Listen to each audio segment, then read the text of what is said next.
Let me preface this with saying I have no nostalgic bearing on the original Silent Hill 2.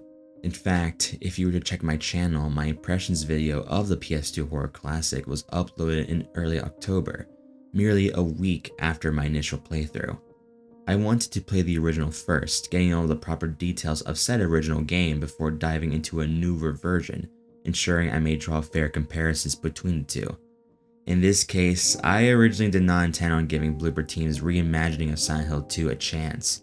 Like several others in the gaming community, with scars still fresh from artless atrocities such as the Medium and the Layers of Fear series. Upon hearing Konami would entrust this developer on spearheading the Silent Hill 2 remake project, I, alongside many others of the community, were baffled. Silent Hill 2's narrative explores heavy topics such as mental illnesses and trauma, topics Bloober Team had trouble examining in their own projects before, with audiences' reception condemning the poor use in each of their titles. I won't speak much of it, though the Medium's infamous portrayal of those affected by trauma did not help boost hopes for the remake. Yet, a few weeks before release, murmurs of positivity began to spread among the few who played it early. As time inches closer to the release, more voices of the gaming community had their hearts swayed by Bloober Team's vision. And upon the lifting of the review embargo, Silent Hill fans, after long years enduring Konami's inaction, woke up to a celebratory sight. Bloober Team had finally done it. They made a good game. 1 million copies later, the dust has settled, and those who were most worried before are now singing praises of Bloober Team's handling of the beloved horror classic. After hearing the positive reception of the remake and having discovered my love for the series myself, I took a deep sigh and purchased a copy. Were my fears swayed upon completion of the remake? Will I support Bloober's future projects with newfound hope resonating within my chest? No, not in the slightest. I find Silent Hill 2 Remake undeserving of all the praise it has received, as I cannot bring myself to agree that it improved on aspects gamers deem outdated in the original. It's difficult to not be emotional about this, as Silent Hill 2 heavily resonated with me as I discussed in my original impressions video. I will highly regard that game for my entire life, but from today onwards, whenever I recommend a friend to play Silent Hill 2, they will experience a vision I do not resonate with, and they will enjoy it, which is completely fine. Please do not take my anger as me being upset that others have enjoyed a game I personally did not. I'm instead angered by Konami's uncaring and dismissive treatment of the 2001 version. The only legal method of playing the original is through an HD collection that contains a literal incomplete version of Silent Hill 2. A fan-made enhanced edition does exist, and it is the most recommended way to experience Silent Hill 2 today, but the setup does turn people away from this method. The process is by no means difficult, yet many are dissuaded by the effort alone, which makes playing the newly released remake a no-brainer, thus effectively replacing an important work of art in the horror landscape with an inferior version bloated with padding. The original Silent Hill 2 can be completed in a mere evening, a blind playthrough possibly stretching out into the late hours of night, but absolutely doable in one sitting. The remake, on the other hand, introduces a series of changes, mainly in the combat section, bloating what used to be a 7-hour game into a 16-hour slog, doubling the runtime. Combat here is worse. The sole purpose of combat in the remake is to take up more of your time. James, a civilian with no prior combat experience, is seen narrowly avoiding enemy encounters in the original. Choosing when to fight is vital in order to conserve resources better spent elsewhere. In the remake though, you have no choice. Enemies lock onto James, forcing players to make use of the newly added dodge button to invade attacks from monsters refusing to give a moment's respite. Ignoring them is no longer a desirable option, as these monsters give chase and inconvenience your travel between points of interest. Lying figures are easily avoidable at first, but when the mannequins are introduced alongside their jump scares, that's when it starts becoming a problem. Jump scares? Really? In my Silent Hill?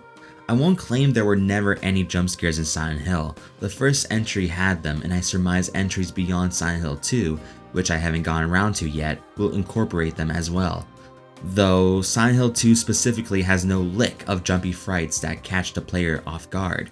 Rather, the fear is developed by the liminal and frigid ambience that the series is well known for, an aspect Bloober Team did nail down. The atmosphere here has been adapted well in most areas, making me quite anxious to even attempt to walk down certain corridors, in fear of the unknown. But when mannequins jump out of nowhere attacking James is when all sense of tension is lost. Once the jump scare has been processed, a quaint feeling of relief washes over me, something I haven't experienced during my original playthrough, which was constantly surrounded by dread, no relief in sight. When a mannequin attacks a player, the radio, a key figure in building the atmosphere in Silent Hill, is ultimately disregarded. Players can occasionally spot mannequins hiding in plain sight, yet the radio, which would ring an eerie tone upon approaching a monster, remains silent just so Bloober can get a scare out of you. An iconic piece of Silent Hill history treated as mere background noise during a fight, a far cry from the original utilizing it as a device to build tension and atmosphere prior to an encounter. Not surprised that Bloober Team would instead chase tropes found in B horror flicks by playing pounding drums and loud bass sound effects, a complete disservice towards the original overall quiet sound design. Not to say that Bloober Team's sound design isn't excellent here. Guns, sloshes, swings, and gargles sound pristine. Combat has always been a common piece of criticism against the original, that bars a certain few from fully engaging themselves in the atmosphere of Silent Hill 2. And who can blame them? Clips surface online of the original's gameplay jank, where James awkwardly fights off monsters at arm's distance by repeating swings at a foe. The remake carries this notion of James being inexperienced at fighting by making his movements appear uncoordinated, his grunts weepish, and his breathing sporadic. I enjoy these small details, but gameplay-wise, James is a monster himself. I believe enabling the player to cancel out his attacks mid-swing and opt for a last-second dodge jeopardizes the amateur feel the original had. Sure, it's nice to control, but it trivializes the combat entirely. A melee-focused approach defies the option to use ammunition.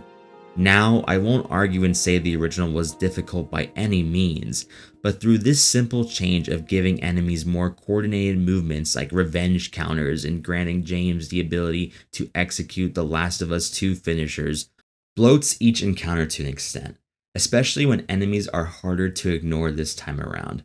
Silent Hill has always shown the inner workings of James' soul through an objective standpoint. I don't consider the hauntings to be an antagonistic force. It's more like a guide to whoever wanders through the fog. Whenever it breaks this rule and acknowledges James' action in a disapproving manner, it gets you. But in this remake, I am now led to believe that Silent Hill, throughout your entire stay, hates you. Enemies are unrelenting for the sole purpose of getting audiences engaged, out of fear they may be getting bored. The most egregious example of this is when James and Maria must run and fight their way through what is essentially a set piece, where enemies attack from all angles, forcing the player to engage in fruitless combat. It's gone ridiculous enough to the point where during your exploration of the labyrinth, the game begins to throw combat rooms at you. Are you serious, Bloober Team? Combat rooms? Combat rooms? Sure, there are only 3, and I deduce that these fights can be passed by waiting out a timer akin to the first Pyramid Head fight, but with the red alarm blaring in the background, monsters surrounding you from each and every direction, the common player will be driven to fight. Alas, another example of needless padding. The camera has been shifted from a dynamic/fixed camera angle to an over-the-shoulder approach that recent Resident Evil remakes pursued years prior.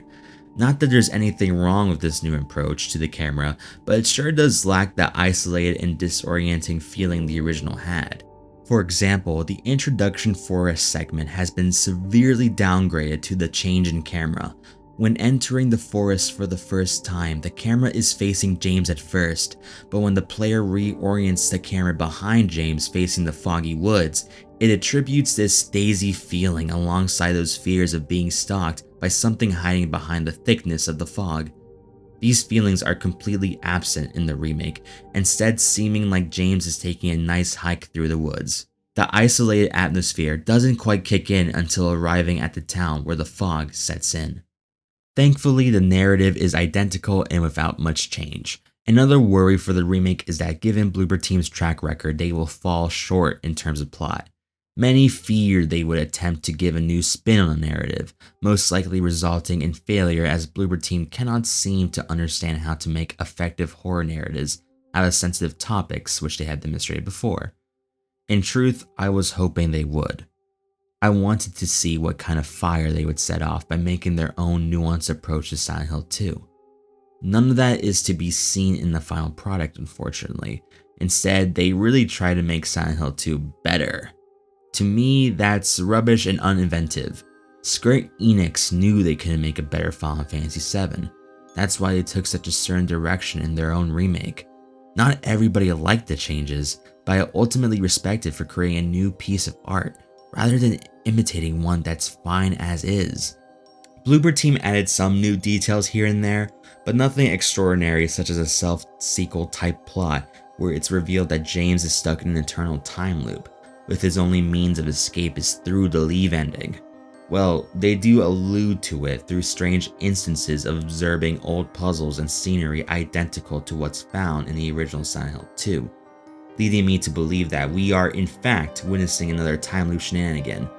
Indeed, it can be interpreted that way, but thankfully Bloober Team didn't develop a full-on new ending depicting this theory to be true. New endings were added, yes, but not as complete recontextualizations of the original's messages, but as extended ideas from certain endings. I would personally enjoy chasing down these new endings, obtaining each one if it weren't for the excessive padding that ultimately deters any additional playthroughs from me. I personally don't see that there's much to discuss in terms of the changed direction in cutscenes, but I do find that several of them miss the mark. Fans appreciate the David Lynch-like approach to cutscene and voice direction in regards to the original. I don't personally jive with the updated soundtrack too, but with Akira Yamaoka returning as the composer, it's only a matter of preference if you enjoy the original or not. I'm thrilled to know he's still getting work though, and that they brought him back after all these years. The newer renditions of the songs aren't bad, they're really good, but I still prefer the tunes of the original, just my own preference. Despite all my critiques about the Silent Hill 2 remake, it's still an alright game. Many will enjoy it for years to come, reigniting countless discussions about the story's various topics and forming new interpretations from it. But I cannot stand those who are accepting the replacement of the original masterpiece.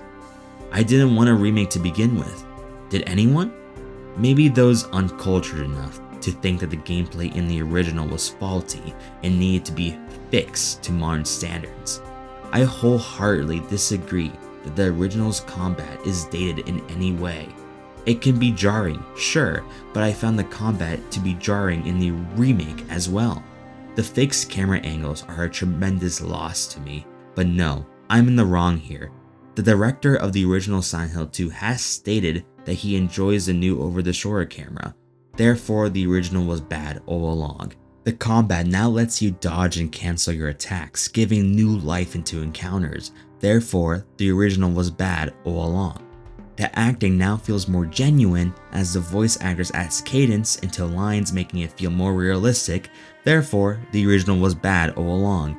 What is wrong with gamers today? Another reason why I believe this remake is doing a great job replacing the original is because most of the fanbase are quick to disregard the original when brought to comparisons with the remake. With all this being said, Bloober Team has remained unforgiven in my eyes. Konami could have easily assigned the developer to create a new entry in the Silent Hill series, rather than have it solely an existing work of art. Oh well. Let's hope that their next project isn't something along the lines of Remake and 3. Thank you so much for watching the video. It really means a lot to me. I also hope you can drop a like and subscribe, and stay tuned for any future uploads of mine. And also, I have to give a special shout out to my friend Nicolo Machiavelli for editing and looking over my script for this video.